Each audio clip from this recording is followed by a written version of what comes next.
And so the abortion ban has been overturned in Ireland. The Irish PM has called it a quiet revolution, saying, quote, "The people have spoken.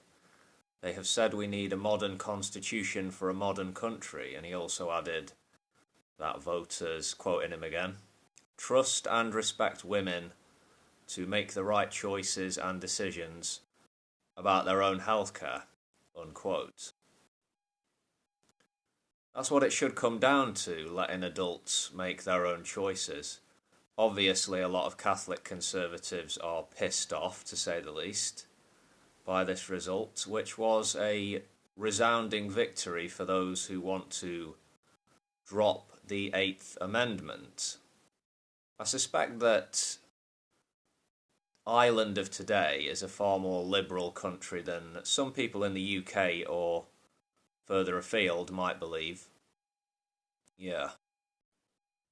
Abortion in Ireland has been a crime since the mid-19th century, but it wasn't until 1983 that a constitutional amendment following a referendum to approve the measure was passed.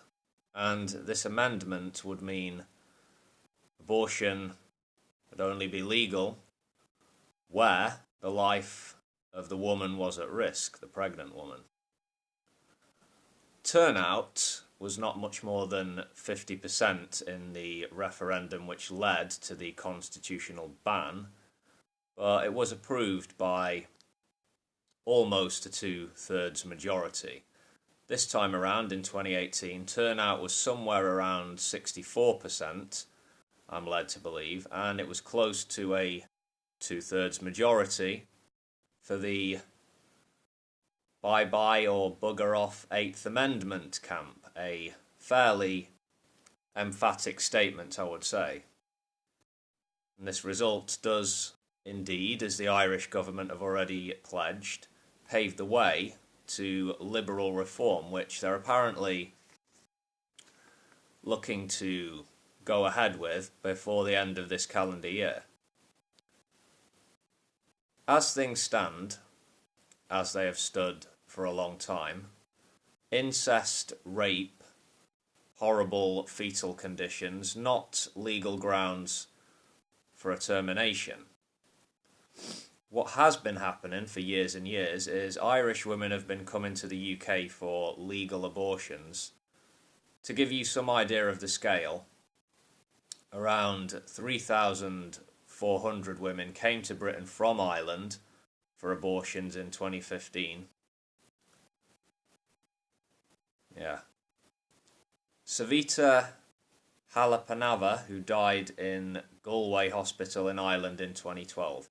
She miscarried at 17 weeks and died a few days later from septicemia and E. coli. It's thought that had a termination been carried out when she requested it, the doctors would have been able to save her life, but they feared legal action, criminal prosecution.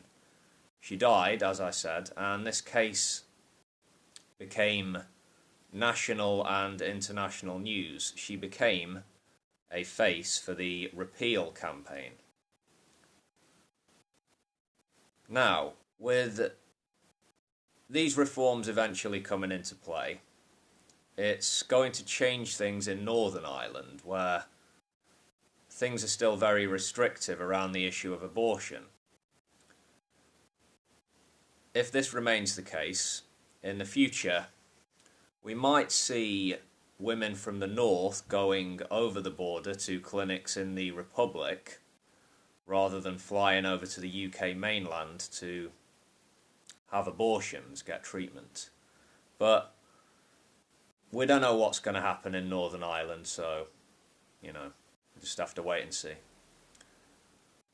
What is quite telling, I think, was that the church wasn't really front and centre in the anti-abortion, keep the Eighth Amendment campaign.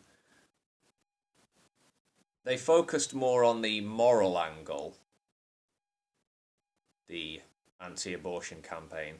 Focus more on that rather than appealing directly to religious doctrine, which, it shows how far the reputation and authority of the Catholic Church has fallen in Ireland, and this is largely due to the paedophile scandal. Yeah.